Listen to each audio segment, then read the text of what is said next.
Em primeiro lugar, o contraditório, tá? O contraditório é um princípio basilar da prova. Eu falo isso, pessoal, porque o contraditório, muitas vezes, ele é lido somente sob a ótica da defesa.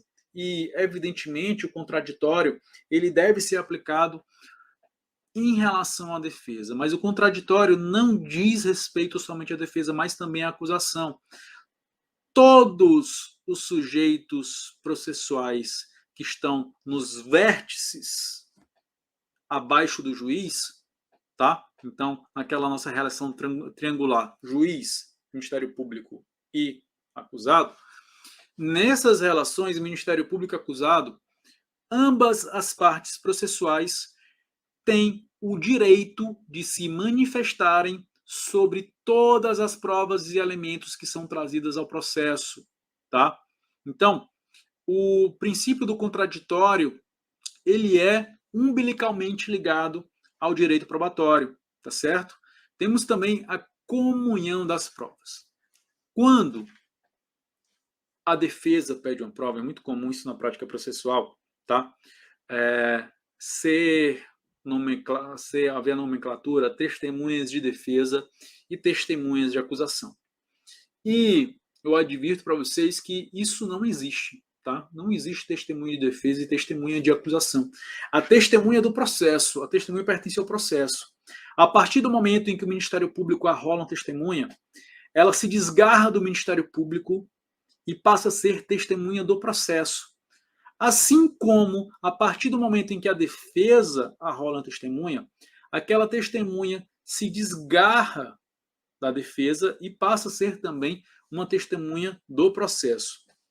O que isso significa como efeitos práticos? Se, por exemplo, lá na frente, no futuro, uma das partes quiser desistir de uma testemunha, por exemplo, o Ministério Público chega na audiência de instrução e julgamento e fala: seu juiz, eu não quero escutar mais o Francisco, não.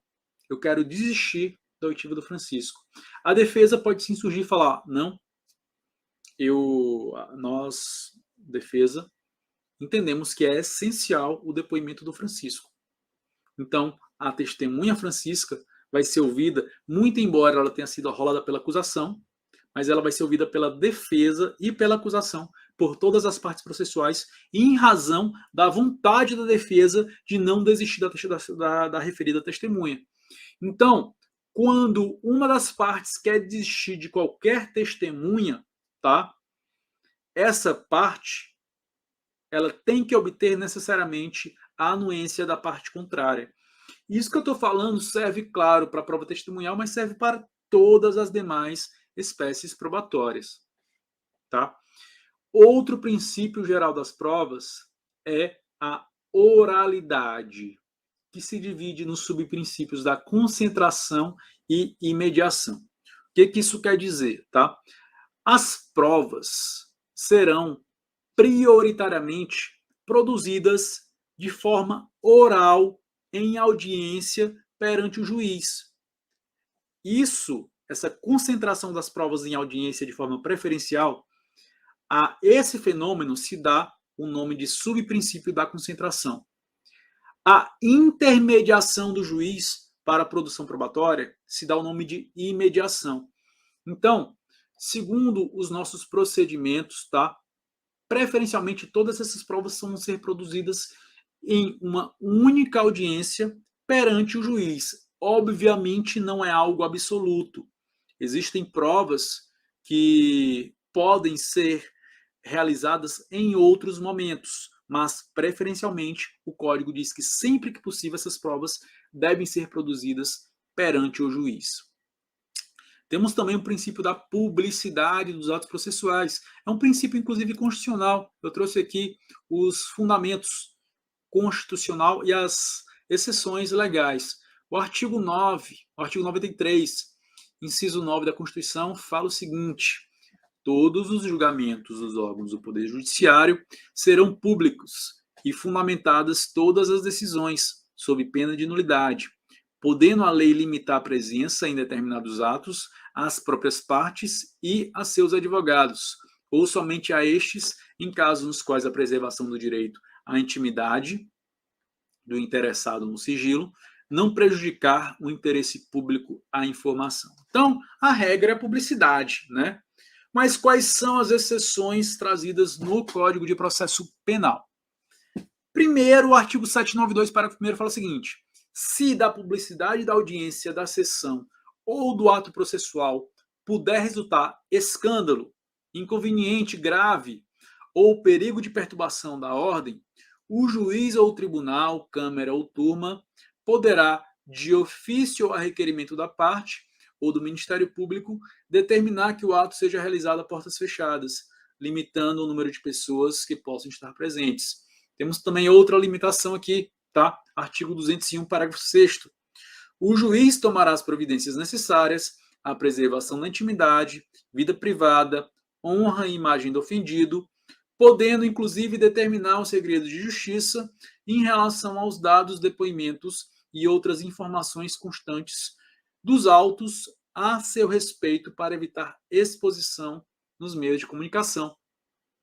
E também, aqui no Código Penal, artigo 234b, os processos que tratem de crimes sexuais, crimes contra a dignidade sexual, correrão em segredo de justiça.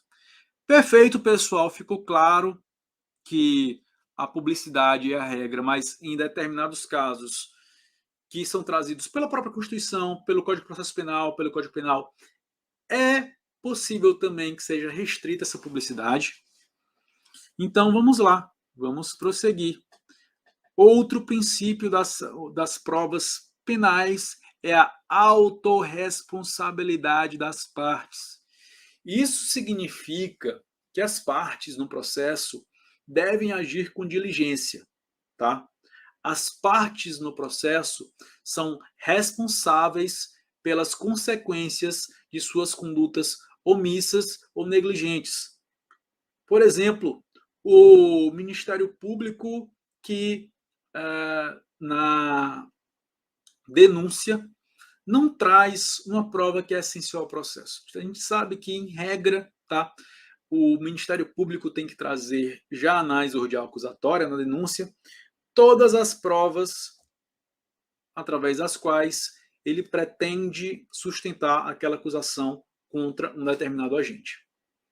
Mas, por uma falha, o Ministério Público não trouxe ao processo, por exemplo, uma testemunha, que para o Ministério Público era essencial.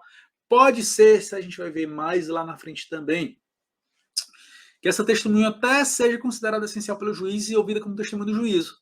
Mas o Ministério Público não tem mais o direito de arrolá-la como forma de testemunha pedida pelo Ministério Público, tá? Como testemunha ministerial. Porque ele foi responsável. Um dos princípios das provas é a autorresponsabilidade das partes. As partes têm que ter gestão probatória eficiente.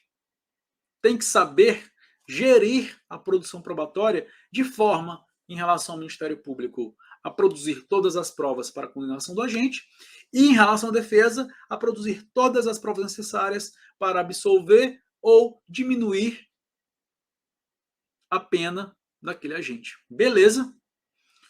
Outro princípio geral das provas é o princípio da não autoincriminação.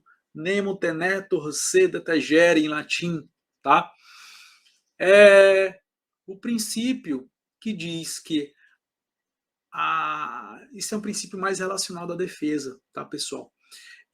Que o agente não é obrigado a produzir provas contra si mesmo, tá?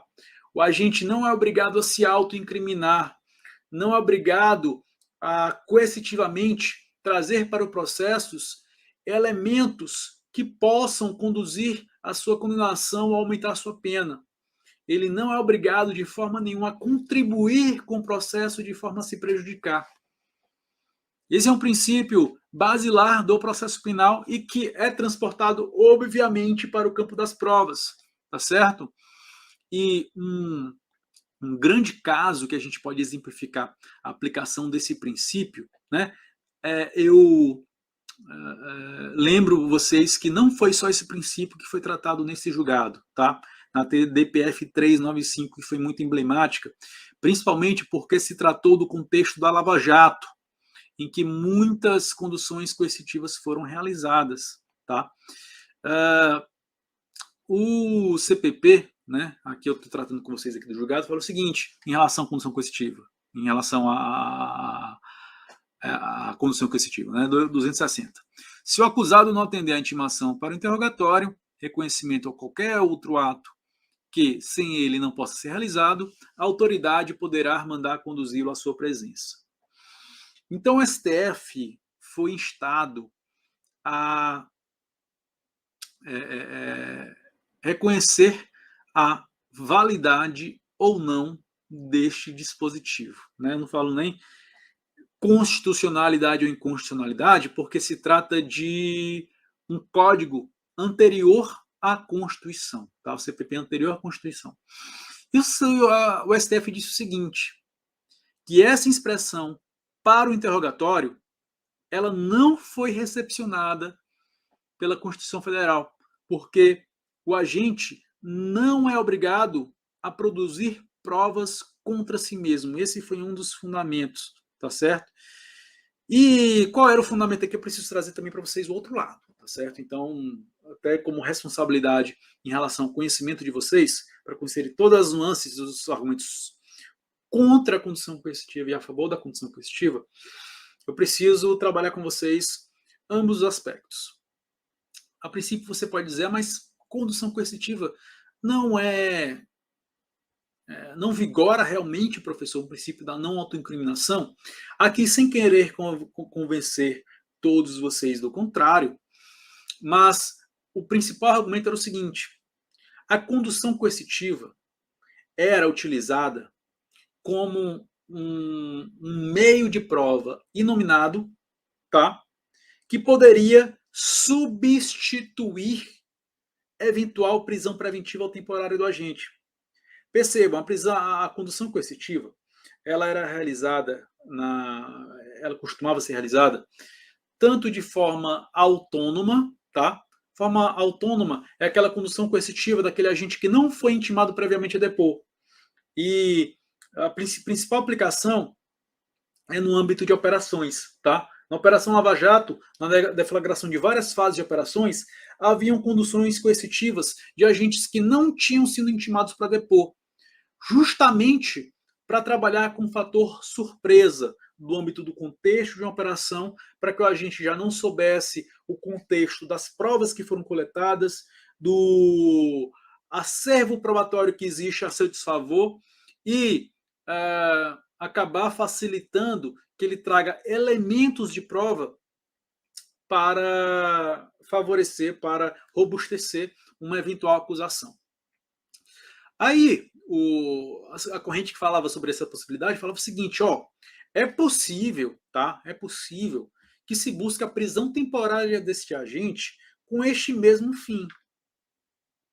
A prisão temporária visando acautelar a prova. Mas, muito mais útil e com muito mais benefício para o agente que está sendo investigado, é muito melhor para ele que ele seja apenas conduzido coercitivamente, em que ele vai estar sob a tutela do Estado, tutela coercitiva ali do Estado, durante algumas horas do seu dia, do que ele ficar preso temporariamente, isso pode durar dias, tá? Então, é muito melhor a condução coercitiva do que a decretação de cautelares pessoais mais gravosas, como a prisão temporária. Mas o STF não concordou com isso, tá? O STF disse que não. A condução coercitiva fere sim o princípio da não autoincriminação, principalmente até porque também aquele agente, tá? Além do princípio da não autoincriminação, ele está sendo violado em razão do princípio da presunção de inocência. Ele está sendo conduzido, essa pessoa está sendo conduzida por meio de autoridades públicas, policiais, que estão a levando ali, quando não algemadas por conta da súmula vinculante, mas ali coercitivamente, escoltada, entrando no carro da polícia, entrando em helicópteros no âmbito da Operação Lava Jato, enfim, está sendo exposta, execrada publicamente, sem que se tenha sequer ali uma acusação já formalizada em seu desfavor, muito menos uma sentença transitada em julgado. Então, isso, o princípio da presunção de inocência também foi tratada no âmbito desse julgado. Mas eu trouxe ele aqui, principalmente para vocês observarem o princípio da não autoincriminação, tá? No campo probatório. E outro princípio muito importante é o princípio da liberdade probatória. O que é o princípio da liberdade probatória? Eu posso falar para vocês sobre o princípio da liberdade probatória sobre três aspectos. Tá? Quanto ao momento de produção da prova, quanto ao tema da prova e quanto aos meios de prova. Quanto ao momento de produção da prova, o nosso Código de Processo Penal traz momentos solenes, que são marcos para a apresentação das provas. Para a acusação, a denúncia, ou a apresentação da queixa-crime nos crimes de ação penal privada. E, quanto ao acusado, a defesa escrita. Sem óbice, tá? Da prova documental que, segundo, salvo engano, o artigo 210 do CPP, afirma que a prova documental pode ser apresentada a qualquer momento durante o processo. Mas nós temos momentos solenes para a produção da prova, tá certo? Quanto ao tema da prova, tá? Nós também temos o princípio da liberdade probatória. A prova pode ser produzida sobre qualquer temática, porém, nós temos certas temáticas que não precisam ser provadas, nem não precisam. São temáticas em que o juiz deve indeferir a produção da prova, né? São aquelas provas irrelevantes, aquelas provas impertinentes ou protelatórias. Trouxe até um julgadozinho para vocês do STF recente que fala o seguinte: o direito da produção de provas não é um direito absoluto. Leia-se, o princípio geral da liberdade probatória não é um princípio absoluto. Por quê? Porque a própria Lei Processual Penal, em seu artigo 400, parágrafo 1º, faculta ao julgador, desde que de forma fundamentada, indeferir as provas consideradas irrelevantes, impertinentes ou protelatórias. Beleza? E, além disso, existem certas questões que só podem ser provadas mediante determinados tipos de prova. Por exemplo, né, outro julgadozinho para vocês, a idade compõe o estado civil da pessoa, de modo que somente pode ser provado pelos documentos estabelecidos na lei civil.